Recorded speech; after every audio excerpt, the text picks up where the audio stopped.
ഇതെൻ്റെ ശരീരമാകുന്നു, ഇതെൻ്റെ രക്തമാകുന്നു. തിരുവത്താഴവേളയിൽ യേശു ഉച്ചരിച്ച പ്രസിദ്ധമായ ഈ വാക്കുകൾ സുവിശേഷങ്ങളിലെല്ലാം രേഖപ്പെടുത്തിയിട്ടുള്ളതാണല്ലോ. വളരെ ശക്തിമത്തായ വാക്കുകളാണിവ.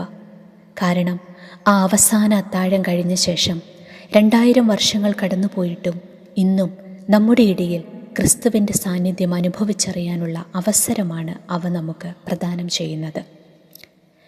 AD 700കളിൽ ഒരു ഒക്ടോബർ മാസ അവസാനത്തിൽ ഒരു ദിവസം തെക്കൻ ഇറ്റലിയിലെ ലാൻസിയാനോ പട്ടണത്തിൽ സ്ഥിതി ചെയ്തിരുന്ന വിശുദ്ധ ലെഗോൻഷ്യനും വിശുദ്ധ ഡൊമീഷ്യനും പ്രതിഷ്ഠിക്കപ്പെട്ട ഒരു ദേവാലയത്തിൽ ഒരു ബസീലിയൻ സന്യാസ പുരോഹിതൻ വിശുദ്ധ കുർബാന അർപ്പിച്ചുകൊണ്ടിരിക്കുകയായിരുന്നു. കുർബാന വസ്തുക്കൾ വാഴ്ത്തിക്കൊണ്ടിരുന്ന നിമിഷങ്ങളിൽ ഒരു ശരിയായ സംശയം പുരോഹിതൻ്റെ മനസ്സിനെ മതിക്കാൻ തുടങ്ങി. അതായത്, തൻ്റെ മുമ്പിലുള്ള വീഞ്ഞും പുളിപ്പില്ലാത്ത അപ്പവും യഥാർത്ഥമായും പദാർത്ഥമായും ക്രിസ്തുവിൻ്റെ ശരീരവും രക്തവും തന്നെയാണോ?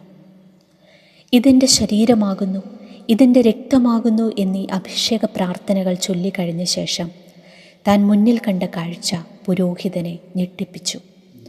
അപ്പം ഒരു യഥാർത്ഥ മാംസകഷ്ണമായും വീഞ്ഞ് യഥാർത്ഥ രക്തമായും മാറി.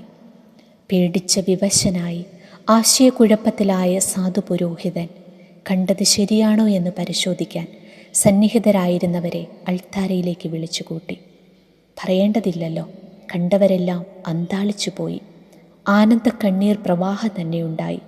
വാർത്ത പട്ടണത്തിലെല്ലാം പെട്ടെന്ന് പടർന്നു. ക്രമേണ ഇറ്റലി മുഴുവനും വ്യാപിച്ചു. കുറച്ച് ദിവസങ്ങൾക്ക് ശേഷം നോക്കിയപ്പോൾ കട്ടപിടിച്ച രക്തം പല നിയതമില്ലാത്ത വ്യത്യസ്ത ആകൃതിയിലും മാതൃകയിലുമുള്ള 5 തുള്ളികളായി പിളർന്നിരിക്കുന്നതായി കാണപ്പെട്ടു.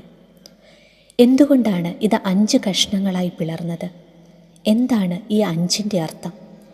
കണ്ടവർ ആലോചിക്കാൻ തുടങ്ങി.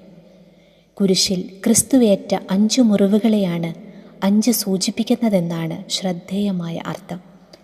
ഓരോ കൈകളിലും അടിക്കപ്പെട്ട ആണികളുടെ മുറിവുകൾ, ഓരോ കാലുകളിലെയും മുറിവുകൾ, അവസാനമായി വിലാപ്പുറത്ത് ശതാധിപൻ കുന്തം കൊണ്ട് കുത്തിയ മുറിവ്. ലാൻസിയാനോ അത്ഭുതമെന്നറിയപ്പെടുന്ന ഈ സംഭവം ഒരു കുർബാന അത്ഭുതമെന്ന ഗണത്തിലാണ് റോമൻ കത്തോലിക്ക സഭ ഔദ്യോഗികമായി അംഗീകരിച്ചിട്ടുള്ളത്. കുർബാന ഓസ്തി മാംസമായും വീഞ്ഞ് രക്തമായും തീർന്ന സക്രാരി ഇന്നും അവിടെ പോയി കാണാവുന്നതും വണങ്ങാവുന്നതുമാണ്. കാരണം അത് അതേ പള്ളിയിലെ അരളിക്കയിലാണ് സൂക്ഷിച്ചിരിക്കുന്നത്. കാലങ്ങളോളം ധാരാളം പരിശോധനകൾക്കും ഗവേഷണങ്ങൾക്കും ഈ 2 വിശുദ്ധ ജൈവ പദാർത്ഥങ്ങളും വിധേയമായിട്ടുണ്ട്. ഇന്നും നിലവിലുള്ള ഏറ്റവും പുരാതനമായ പരിശോധനാ രേഖ 1574 നടത്തിയതിൻ്റേതാണ്. ഗവേഷണ ഫലം ചുരുക്കത്തിൽ പറഞ്ഞാൽ ഇങ്ങനെയാണ്. മനുഷ്യമാംസം കേടുകൂടാതെ സൂക്ഷിക്കുവാനായി സാധാരണ ഉപയോഗിക്കുന്ന മറ്റു ചേരുവകളൊന്നും പരിശോധനാ വസ്തുവിൽ ഉപയോഗിച്ചിട്ടില്ല. മാംസം യഥാർത്ഥ മാംസവും രക്തം യഥാർത്ഥ രക്തവുമാണ്. മാംസവും രക്തവും മനുഷ്യജീവിയുടേതാണ്. മാംസത്തിൽ മനുഷ്യഹൃദയത്തിൻ്റെ പേശികലകൾ അടങ്ങിയിരുന്നു. മധ്യകിഴക്കൻ പ്രദേശങ്ങളിൽ ജനിച്ച് ജീവിച്ച ഒരു പുരുഷനിൽ പൊതുവായി ഉള്ള AB പോസിറ്റീവ് ടൈപ്പായിരുന്നു ആ രക്തം. കട്ടരക്തം 5 വിഭിന്ന ആകൃതിയിലും അളവിലുമായിരുന്നെങ്കിലും ഓരോ തുള്ളിയുടെയും തൂക്കം ഒന്ന് തന്നെയായിരുന്നു.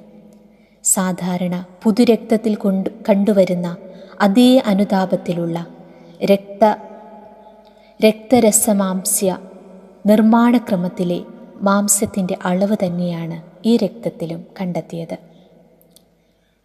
ക്ലോറൈഡുകൾ, phosphorus, magnesium, potassium, sodium, calcium എന്നീ ലവണങ്ങളുടെ സാന്നിധ്യം രക്തത്തിൽ ഉണ്ടായിരുന്നു. മാംസവും രക്തവും അവകളുടെ സ്വാഭാവിക അവസ്ഥയിൽ തന്നെ 12 നൂറ്റാണ്ടുകൾക്ക് മേൽ നിലനിൽക്കാനും അന്തരീക്ഷ ജൈവ പ്രതിപ്രവർത്തനങ്ങളാൽ നശിക്കപ്പെടാതെ അവശേഷിക്കുന്നതും അസാമാന്യമായ ഒരു പ്രതിഭാസമാണ്. ആ പരിശോധനാ വിവരണത്തിൽ പ്രസ്താവിച്ചിരിക്കുന്ന ഒരു പരമാർത്ഥം ഊന്നിപ്പറയുവാൻ ആഗ്രഹിക്കുന്നു. മനുഷ്യരക്തം ശീതീകരിക്കാതെ സൂക്ഷിച്ചാൽ അതിലെ സ്വാഭാവിക ഭൗതിക രാസഘടകങ്ങൾ വിഘടിച്ച് ശീഘ്രം അഴുകിപ്പോകും. എന്നാൽ ഈ ലാൻസിയാനോ അത്ഭുതത്തിലെ രക്തത്തിന് 1250 വർഷങ്ങളിലേറെ പഴക്കമുണ്ട്. എന്നിട്ടും അതിൽ ഇപ്പോൾ ചൊരിഞ്ഞ രക്തത്തിലുള്ളതുപോലെ പോഷകരസവും രാസവസ്തുക്കളും ഭൗതിക ഘടകങ്ങളും അടങ്ങിയിട്ടുള്ളതായി ഇപ്പോഴും ഇരിക്കുന്നു. എന്നിട്ടും പരിശോധനയിൽ കേടുകൂടാതെ ഇരിക്കുന്ന ഒരു പദാർത്ഥവും അതിൽ ചേർത്തിരിക്കുന്നതായി കാണാൻ സാധിച്ചില്ല.